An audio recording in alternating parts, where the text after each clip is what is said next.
বাবা হচ্ছে সেই মানুষটা যে হাজারো সমস্যার মধ্যে থাকলেও আমাদের আবদার মিটাতে কখনো পিছু পা হয় নাই। আজকে সোশ্যাল মিডিয়ার যুগে টিসি মানে যে টেক কেয়ার সেইটা হয়তো সে জানে নাই, কিন্তু আমাদের কিভাবে টেক কেয়ার করতে হয় সেটা তার থেকে ভালো কেউ হয়তো জানে না। বাবা হচ্ছে সেই মানুষটা যার বাড়ি ফিরার ভয়ে জীবনের অনেক না করা বদমাইশিগুলো বাকি রয়ে গেছে। কারণ মা কোথায় কোথায় বলে, দাঁড়া এইটা করছো তো, তোর বাবা এলে বলছি। বাবা হচ্ছে সেই মানুষটা যার কাছে 50 ডিগ্রির গরম বলো বা 13 ডিগ্রির ঠান্ডা সব কিছুই তার কাছে জাস্ট এ ফ্রেন্ড। সংসার নামক ক্রিকেট ম্যাচে এই মানুষটাকে হাজারো বাউন্সার হাজারো ইয়র্কারের মুখোমুখি হতে হয়, কিন্তু তার আঁচ আমাদের ফ্যামিলির কোনো প্লেয়ারের উপর আসতে দেয়নি।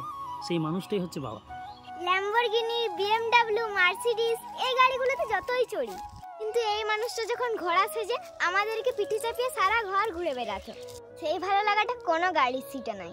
বাবা হচ্ছে সেই মানুষটা যার কাঁধে বন্দুক রেখে মাগুলো আমাদের অনেক কিছু আটকে দেয়।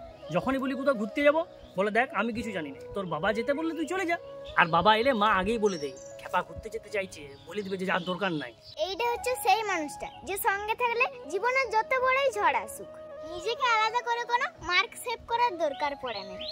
বাবা হচ্ছে সেই মানুষটা যার মাথার চুলের সংখ্যা দিনের দিন কমছে, কিন্তু ইএমআই এর ভার বেড়েই চলেছে। তাই শেষে একটা কথাই বলবো, বাবারা হচ্ছে আমাদের ঘরের ছাদের মতন। যখন মাথার উপরে থাকে লয় তখন বুঝতেই পারেনি জল ঝড় আমাদের কিছু মালুম পড়ে নাই, কিন্তু যখন একবার ছাদ উড়ে যায় তখন বুঝতে পারি যে এক ফোঁটা বৃষ্টির জল হোক বা একটু রোদের তেজ আমাদেরকে বুঝিয়ে দেয় যে জীবনে বেঁচে থাকাটা কতটা কষ্টের। তাই আজকের এই ভিডিওটা সব বাবাদের জন্য। कर चलना तूने सिखाया है रौनक